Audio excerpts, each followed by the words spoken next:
And I'll make a motion. Second. Seconded by Mr. Cabell. Any discussion, Mr. Corner? I guess, Tracy, I don't know if you're the one to answer this or not, but with the 20% increase that we adopted a couple of months ago, 3 or 4 months ago, is the sewer department cash flow positive now? Did they bring that up? That came up, but that's beyond my scope of, that might be a rock hard deal with. And during those discussions, were you made aware that I personally got a opinion from the legislative auditor's office that clearly stated that the city does not have to, you said have to, does not have to use depreciation in their calculations on whether the sewer department is operating legally or whatever you want. I understand the question, and I'm not in no position. Well, I just thought maybe it would Right, have brought and up. I don't remember that part, but I just remember that seeing and then being in business, I know how depreciation works, so, and I applied it to my, and I understand that business principles with cities sometimes are different, but to apply my business principles in regard to depreciation, I love it because I don't have to, that's a non-monetary deduction, but at the same time, you do have to prepare for the future, so, and I feel anything and everything is a business, even the city, it's a business, you have to run it like a business, so, and so that's just my opinion. But those questions you ask, I can't answer. Mr. Carter. Rob?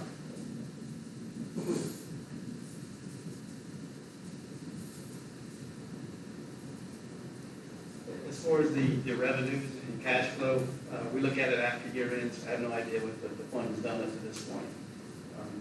We audit after the fact, not during the fact, so if it's cash flowing now, I would not be able to tell you. But the depreciation comment, I agree with that. Depreciation is one estimate. We've said that from the start. I believe we asked that question last year, that there's other means. Before we started this process, we went the other way. And we'll just call it replacement cost. Depreciation seems to confuse people, but replacement cost is what a depreciation basically is. So Tim went and figured out what it actually cost, as opposed to using depreciation. And the factor was actually worse than depreciation, so he chose not to use it at that time. So you can't tell us if this 20% increase that we just passed a few months ago, 3 or 4 months ago, makes the sewer department cash flow positive now? Or it wasn't, I mean, I think it was cash flow positive before, but it should have increased it by at least 300,000. But you don't know about any of that. I won't have that until we come in and do the audit. Probably a CPA could probably help us with that. If we had a city CPA, would you agree? Possibly, yes. Thank you. Mr. Cabell? Mr. Prater, in the letter that you did get from Mr. Cryer, it's not as clear cut as you say or think it says. And the reason I say that, it says, you could only grasp little bits and pieces.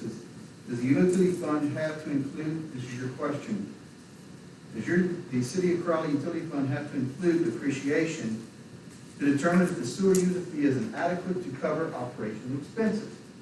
I know it has to be included, but it has to can be back to show the true profit loss. If we use $1 million of depreciation, then we show a huge loss.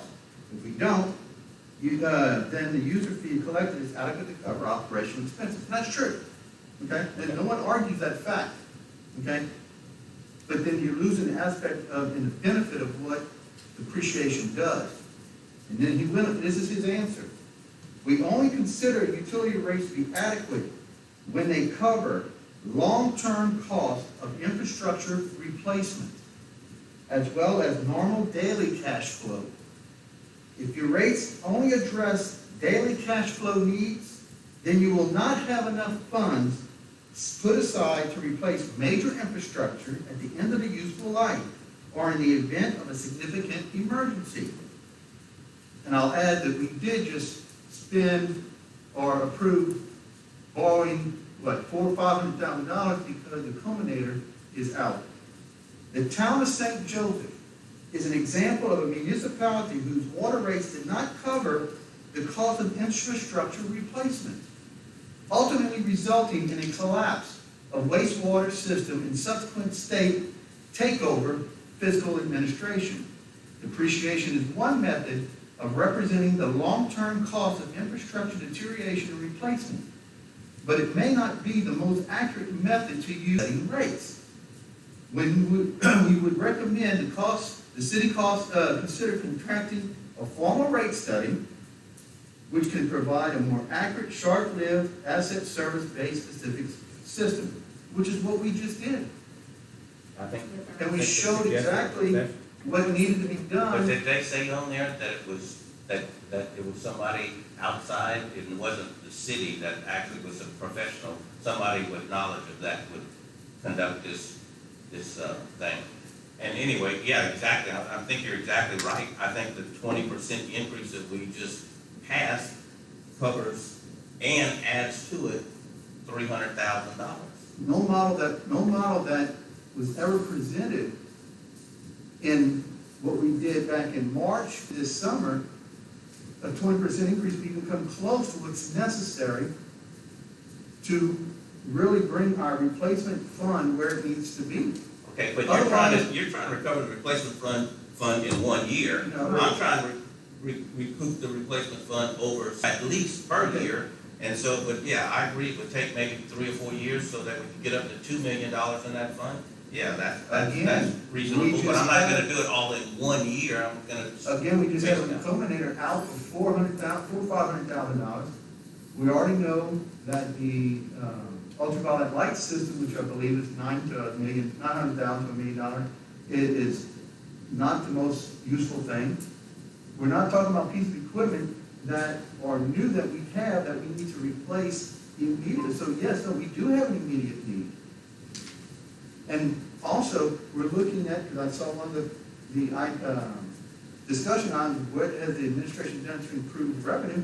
Well, if we have to supplement from general fund to supplement a wastewater facility that should be self-sufficient, that's by approving this increase.